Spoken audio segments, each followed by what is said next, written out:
For the second time this year, Vice President Mike Pence campaigns in Montana.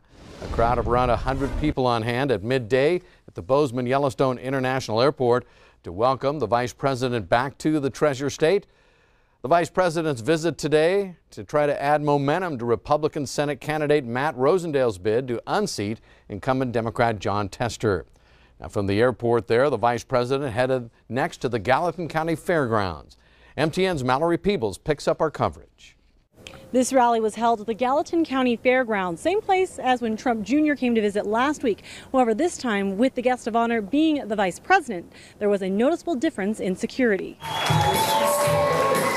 Pence took the stage after an hour-plus delay, but when he did, the crowd was enthusiastic.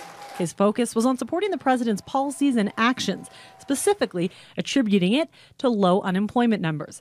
Additionally, he spoke highly of Republican Senate candidate Matt Rosendale and his stance on term limits. I will not serve more than 2 terms. Outside, protesters shared their opposition, lining up early in the day. Some held signs supporting Democrat incumbent Jon Tester, while others used the opportunity to oppose Supreme Court nominee Kavanaugh. We're protesting against Kavanaugh and his focus on not supporting the ACA. Back inside the event, contrasting views were shared. Not always are the conservative voices heard as much as the other side. So we're trying to get out and make our voices heard too, so the conservative side can stay strong. Vice President Pence and other speakers ended the event shaking hands and taking pictures with people in the audience.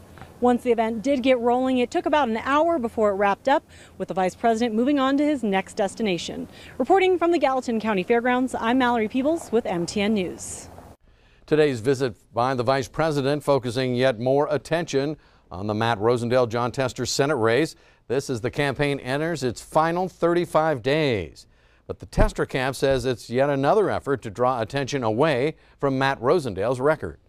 No surprise that Matt Rosendale has had to bring in countless people from out of state to try and hide his record.